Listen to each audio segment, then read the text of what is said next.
He was here. He tricked us. Yes, he was here.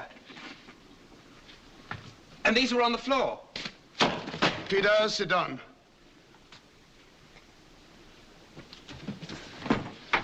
Now, look up. Yeah. You've been doing some hard talking. I have. I hope you didn't give in to anything. No. That's the spirit. Do you think I could stay overnight, Frank? Yes, I'll tell Mrs. Tucker. I don't need anything much. Now, let's see. I'll tell Mrs. Tucker you're staying. Dr. Reeves. Yes? Can I stay in here? I want to be near these books. Of course, I'll fix up a camp bed.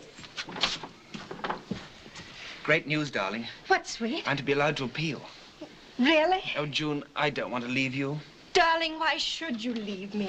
Everything will be all right. Well, if I can get a good counsel. Of course you will. It's very important. I don't want to lose you.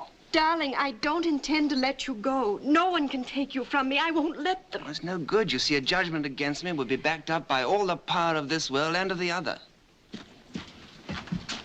Drink this. Peter's got the right to appeal. Splendid. Did you smell anything?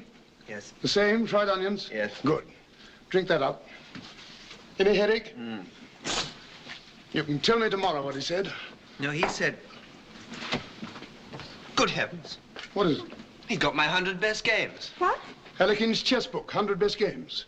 You sure? Absolutely certain. He had it in his hand. What a nerve. A bit cool. Now, how about getting to bed? Now, I want to talk to you first. It's important. No, not now. Have a long sleep. Tomorrow you'll feel as fresh as a daisy. It's about my counsel. I don't think you believe a word of what I say. Of course we do. My dear friend, here on Earth, I'm your defending counsel, and as your counsel, I believe everything you tell me.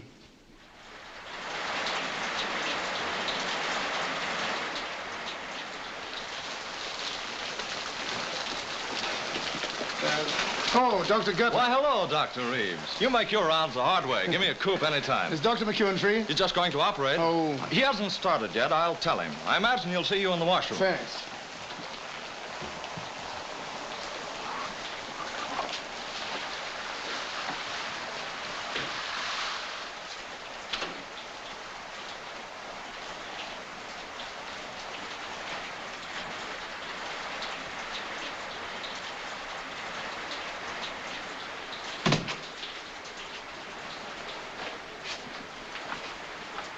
Hello, Frank. What's new?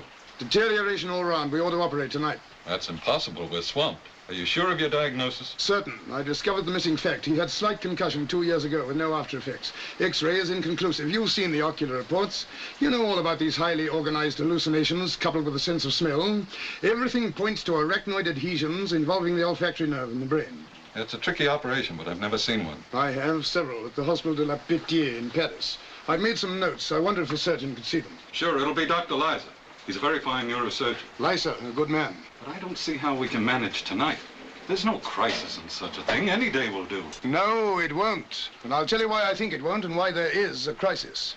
I'm afraid of his brain being permanently affected. Insanity? Yes. Why?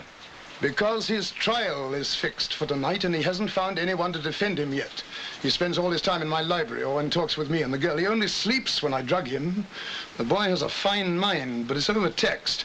That's the trouble. It's too good a mind. A weak mind isn't strong enough to hurt itself.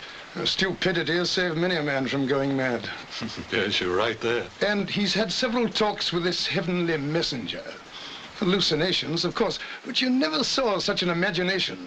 I've been taking tips on the other world, laws, system, architecture.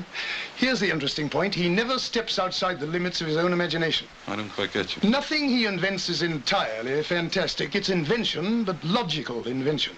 And the keystone to his invention is that the trial takes place tonight. He must win or lose his case tonight, and that's why I think we ought to operate tonight. It's no use shaking your head, and that's why I think we ought to find a counsel to save him from losing his case, or we may lose him.